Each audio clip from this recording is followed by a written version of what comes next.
¿Qué tal? ¿Cómo está? Es un placer saludarlo a través de esta frecuencia de la televisión universitaria.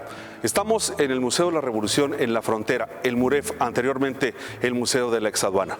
Hoy vamos a presentarle historia de esta entrevista con el presidente Díaz y el presidente Taft. Le vamos a tener parte de lo que sucedió en esta entrevista, cuáles fueron los detalles, cómo lo recibieron, todo un sinfín de situaciones que se presentaron en esa entrevista y también qué es lo que ha sucedido en las paredes, en las diferentes salas, en la historia que nos cuenta este gran edificio. Quédese con nosotros, son 30 minutos de mucha información aquí en Juárez, tierra de los indomables. Bienvenidos.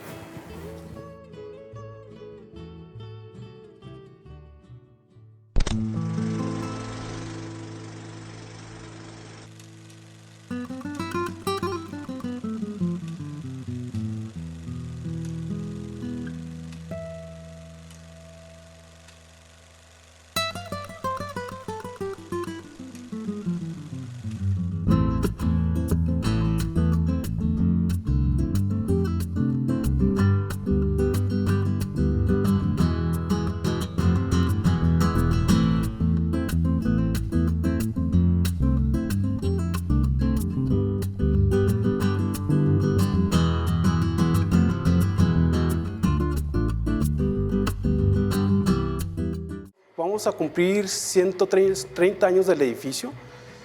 Se inaugura un 10 de septiembre de 1889 y estamos de manteles largos aquí en el MUREF. ¿Qué actividades, qué es lo que representa para Juárez el seguir contando con este edificio, pero sobre todo de una forma tan increíble y conservada? Es uno de los edificios más emblemáticos de la ciudad, está considerado el segundo más importante después de la misión de Guadalupe y es por todos los eventos que han sucedido a través del tiempo.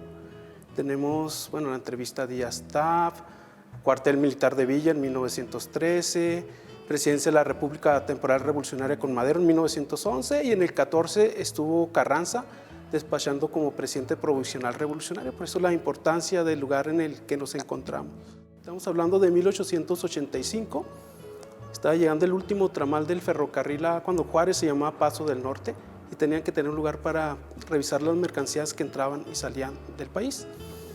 El arquitecto fue Edwin King, que era inglés, el que llevaba los planos, y por parte del gobierno mexicano Manuel Garfias. Ellos fueron los que construyeron y elaboraron también los planos del edificio. ¿Durante cuánto tiempo estos servicios? Híjole, pues empezó en 1885, ya los planes, 65, más de 5 años, creo, más o menos. Más de 5 años. ¿Ha sufrido algunas modificaciones el edificio a lo largo de la historia? A través del tiempo ha tenido cambios. Uno fue para la entrevista Porfirio Díaz-Taft, que fue en 1909, se le hace una remodelación al patio central, se techa, se pone lámina troquelada traída de Francia, se manda también remozar todo lo que son las paredes, se agrega los medallones de angelitos y un piso al nivel que estamos, que era de duela o machimbre, y 6 columnas o pilastras con estilo jónico y corintio, y candiles alrededor, uno enorme en medio, que era de vidrio cortado y varios alrededor, traídos de Austria, que era el país del vidrio. Entre los eventos importantes y entre las cuestiones históricas de este edificio, yo recuerdo algunas torres que estaban sobre Avenida 16 de Septiembre, anteriormente la calle del Comercio, para la entrevista a Díaz-Taft. ¿Qué fue lo que sucedió con esas torres? ¿Qué significaban y por qué ya no existen? Bueno, eso era para conmemorar básicamente la entrevista a Díaz-Taft. Eran móviles de madera y traían el águila porfiriana, pero nada más fueron eventuales también. Y no sé si durarían porque se vino la Revolución Mexicana y se perdieron muchos edificios, con más razón eso que tenía que ver con el porfiriato. Pero eran móviles y se mandaron a elaborar en la Ciudad de México. Se sigue conservando lo más importante del edificio, que son sus relieves, que son todos sus dibujos que había en las paredes. ¿Qué es lo que se conserva y qué es lo que ya no se tiene? Bueno, este es un edificio catalogado como monumento histórico. Trabajamos para INAH, Instituto Nacional de Antropología e Historia, y hay un reglamento que los protege, entre ellos está el INAH. Y sí, la mayor parte del edificio es original. Las paredes, y parte también de lo que está alrededor. Lo único que ha cambiado son los pisos y algunos techos que tiene el edificio. ¿Con cuántas salas, con cuántas piezas cuenta este edificio? Híjole, no tengo el conteo, sí es exacto, pero sí son 9 ejes temáticos los que manejamos. Ajá. Y maneja el tema de la Revolución Mexicana en el norte de México. Y tenemos piezas originales y copias, son los dos tipos de piezas que tenemos, y en donación también. Así es como se conforman los objetos que tienen los diferentes museos a nivel mundial. ¿Qué significado tiene para Juárez este edificio? Híjole, es un edificio emblemático.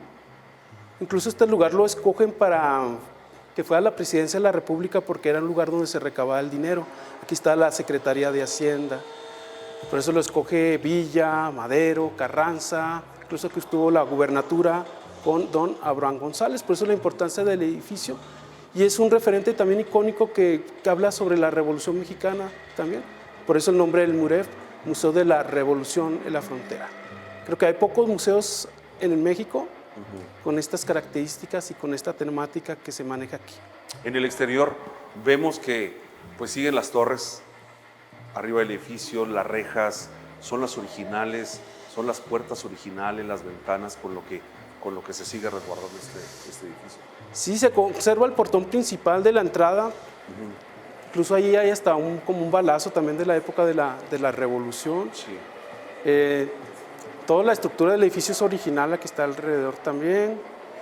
También gran parte de las rejas que tienen las ventanas alrededor son originales del edificio. Otro de los lugares pues, que para nosotros son muy emblemáticos y que tuvimos la oportunidad de poder conocer son los subterráneos que tiene este edificio, que ha sido uno de los lugares que casi no son visitados. Bueno, este edificio tiene sótanos. Los sótanos. Y el sótano tiene una razón de ser también, porque tiene duela. Sí. Y es una respiración natural que tiene que tener el edificio también, porque si no la duela se pudre. Tiene por eso salidas y por eso tiene sótanos alrededor del edificio. ¿Qué es lo que encontramos ahí? Híjole. ¿Qué encontramos? Bueno, no está adecuado para bajar. Creo que pocas personas hemos podido accesar ahí. Y es por la misma dimensión del edificio y la respiración que tiene, pero también se cuentan historias de que hay túneles. Bueno, yo nunca me ha tocado verlos. Se cuenta la historia de que hay un túnel que sale de aquí que llega hasta El Paso, Texas. Hay otra historia que se cuenta de un túnel que sale de aquí y llega hasta la Misión de Guadalupe, o incluso que uno sale desde aquí hasta la Escuela de Revolución, pero entran dentro de las historias que se cuentan de este edificio y son interesantes.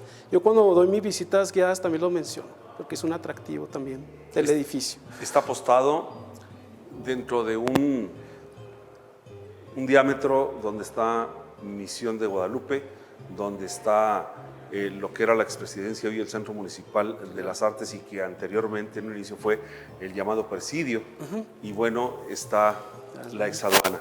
Yo creo que es uno de los lugares históricos para Ciudad Juárez, el que estos se encuentren muy cercano el uno a otro. Yo agregaría también el monumento a Benito Juárez también, que también pone la primera piedra Porfirio Díaz en 1909, y son de los lugares emblemáticos que tiene el centro histórico de la ciudad.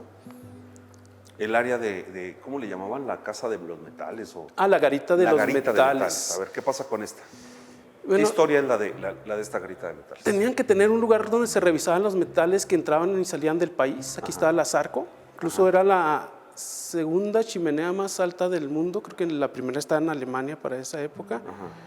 Y ahí se hacía más o menos un balance, se hacía un conteo de cuánto material iba. Se hacían unos estudios de la cantidad de metal que pasaba, por eso se llamaba la garita de metales. Pero es posterior a este edificio, es como de los años 30 más o menos, si no me equivoco. Y ahorita pues no está en uso, creo que lo tiene como dato, bueno, lo que es turismo, el gobierno del estado, y lo que era turismo. En aquel entonces, ¿cuánta gente era la que, o no sé si tengan esos datos, la que estaba encargada de lo que se hacía aquí dentro de esta? Híjole, no tengo ahorita el dato exacto cuánta gente estaba aquí, pero en la sala central era donde estaban las secretarias con sus máquinas y que tenían que hacer los diferentes trámites. Estaba también el administrador de la aduana, que es actualmente él despachaba donde está el auditorio, que es el Salón Verde porque está hecho verde, y él tenía su casa aquí luego, que es la casa del administrador, está pegada, que a veces los administradores venían de otras partes del país y tenían que tener su casa en el mismo lugar donde trabajaban ellos. Es un edificio de grandes dimensiones, ¿no? Sí, y altos. Y la altura tiene que ver también para mantener la frescura del edificio, y sobre todo son edificios porque no necesitan tanta calefacción también o clima, porque nos ayuda más porque son frescos por el mismo tipo de construcción. ¿Cómo está construido esto?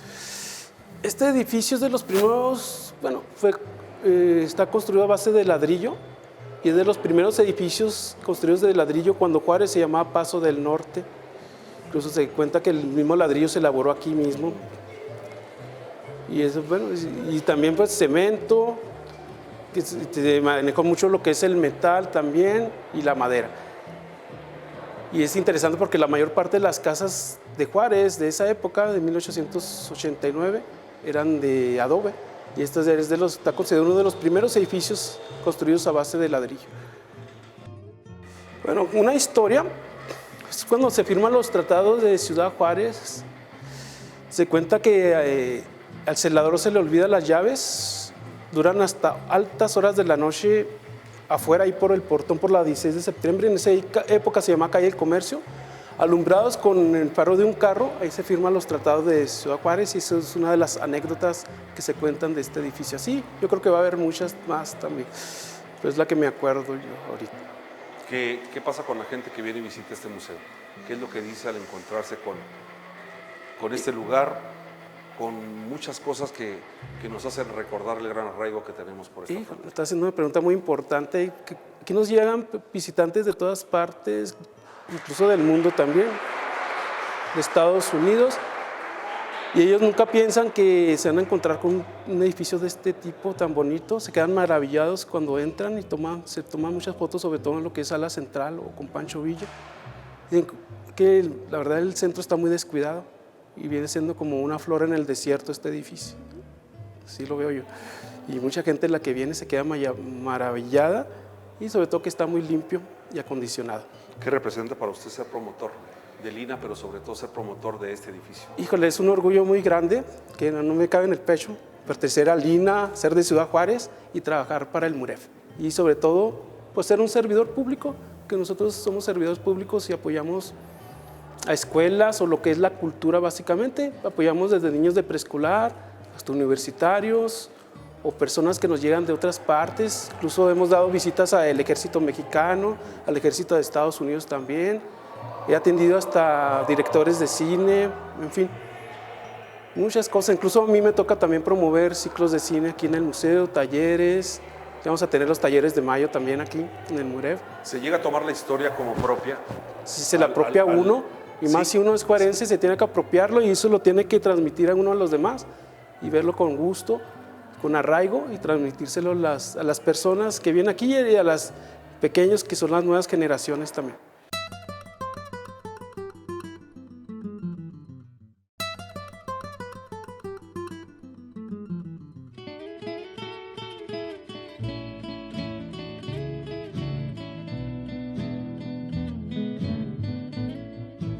Como querían tener un acercamiento Porfirio Díaz y Taft, es la primera vez que un presidente mexicano y uno estadounidense se reúnen.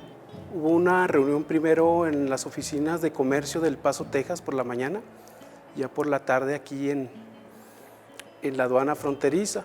Para eso se le hace una remodelación al edificio, sobre todo a la sala central, fue específicamente para eso.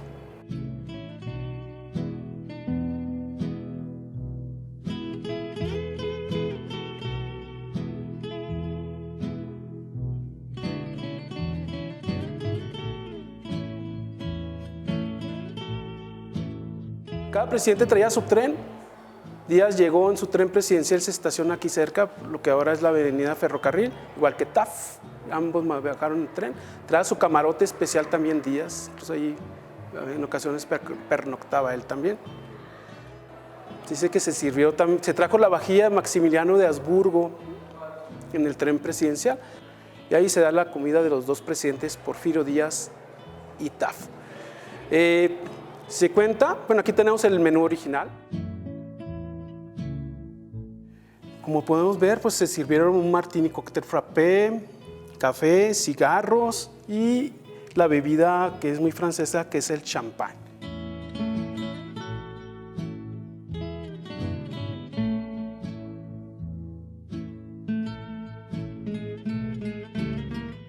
Entre el menú, ¿qué se sirvió para el menú? Se acaban de descubrir el camarón, que era una de las comidas exóticas para esa época. Se brindó con champán, que es la bebida de Francia. Y se trajeron chefs franceses, y eso es lo que sucede en la sala central. En la parte de afuera, el exterior, lo que ahora es la de 16 de septiembre y Juárez, se pusieron monumentos móviles de madera, mandados fabricar en la Ciudad de México por una compañía que se llama Mosler. Incluso aquí tenemos también un documento que nos habla de ello. Eran de madera y fue básicamente para esa ocasión. Y se llenó de foquitos todo alrededor, está lleno de focos, muy alumbrado el edificio.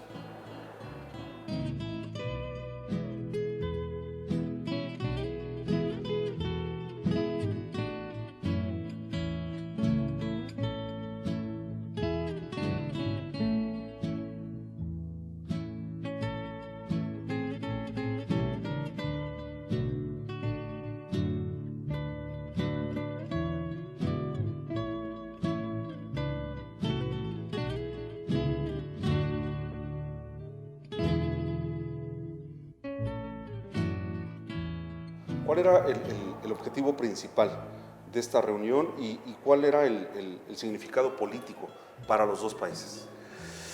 Buena pregunta. Ellos pasaron a puerta cerrada lo que es el auditorio del MUREP, se llama el Salón Verde porque el techo es verde y es de los pocos edificios, bueno, de las pocas salas que conservan el techo original. Ahí es donde despachaba el administrador de la aduana. Ahí pasan 3 personas nada más, Porfirio Díaz, William Howard Taft y el gobernador del estado de Chihuahua, Enrique C. Krill. Incluso Taft ya conocía a Krill, lo había conocido en Nueva York y él pidió que fuera el traductor de ambos. No se supo qué se habló, fue a puerta cerrada, pero lo que se supone que se habló es lo siguiente. Está la devolución del chamizal. Es un trámite que ya venía realizando Benito Juárez cuando llega aquí a Paso del Norte entre 1865 y 66 y Porfirio Díaz lo vuelve a pedir también. Se dice que el río Bravo se desbordaba y Estados Unidos se fue quedando con esa porción y es una petición que estaban pidiendo también Benito Juárez y después Porfirio Díaz. Taft quería poner barcos de guerra en Sonora para intervenir en Centroamérica, en Nicaragua y quitar del poder a un presidente que se llamaba José Zelaya. Eso es el otro. Y lo otro que se supone que se habló es que dicen que Taft le dice a Díaz que tiene que dejar el poder, porque era una persona que llegaba a los 80 años y según él no se podía dialogar. Y también las diferencias de los dos en vestimenta.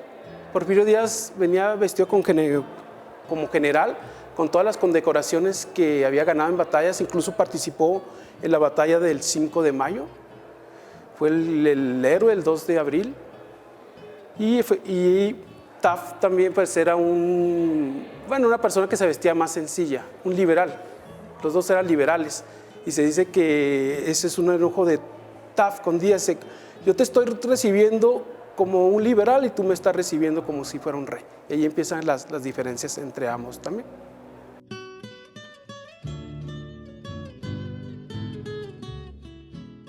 Bueno, con Estados Unidos pues estaba muy estirado también, no eran tan buenas las relaciones también con los Estados Unidos. Había también mucha algidez, había gente que se estaba levantando en movimientos, gente estaba inconforme con Porfirio Díaz por el tiempo que llevaba y también porque dicen que no beneficiaba a unos cuantos y había gran parte de población que era pobre también. Y la relación con Estados Unidos no era buena, incluso una frase de Porfirio Díaz es: pobre México, tan lejos de Dios y tan cerca de los Estados Unidos. Y esa es una frase de Porfirio Díaz también que nos dice bastante de cómo está la situación del país. Hubo consecuencias y resultados que no fueron del todo positivos para ninguna de las dos naciones. ¿Nos puede explicar un poco de esto? Pues una de ellas fue la Revolución Mexicana. Bueno, según la tesis que yo manejo, que la Revolución Mexicana estuvo provocada o financiada por Estados Unidos. Estados Unidos empieza a financiar todos los revolucionarios desde Madero, todos hasta Villa también, y ya después fue uno de los más buscados hasta Obregón. Fue provocada incluso a Madero, la muerte de Madero fue planeada también por la Embajada de Estados Unidos y ponen a Victoriano Huerta, quitan a Victoriano Huerta porque ya no lo quieren, apoyan a otro y así se la fueron pasando con varios presidentes mexicanos hasta llegar hasta Álvaro Obregón.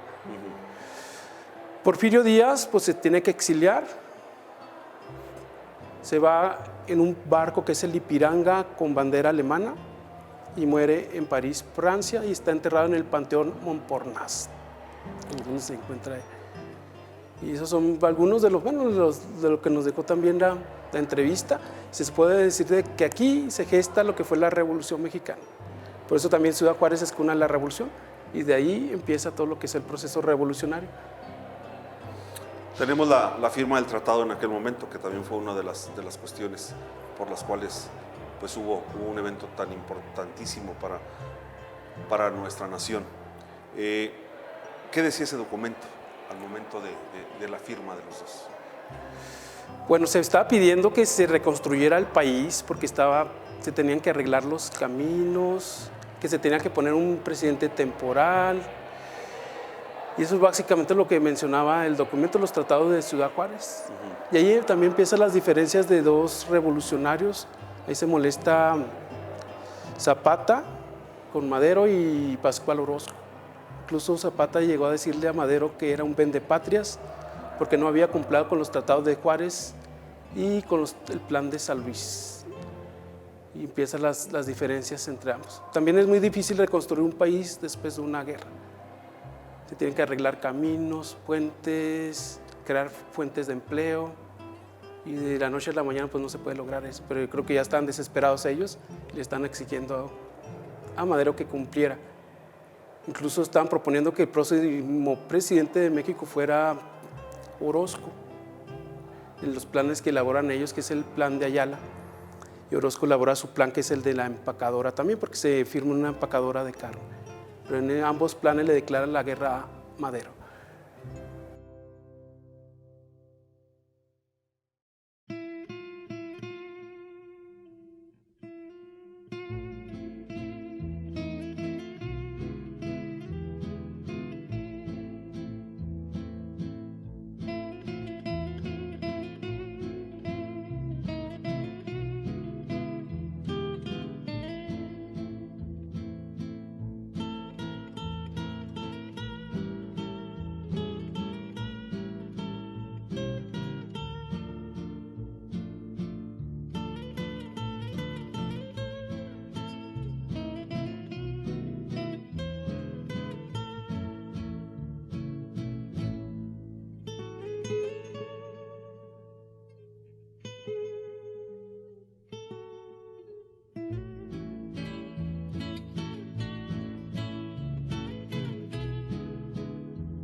¿Qué le parecieron estos 30 minutos de historia de este gran edificio que hoy resguarda aquí la zona centro de Ciudad Juárez? Lo invitamos a que la próxima semana nos siga acompañando en esta emisión de Juárez, Tierra de los Indomables. Un placer, como siempre, saludarle a nombre de todo el equipo. Gracias por ver la televisión universitaria. Nos vemos entonces.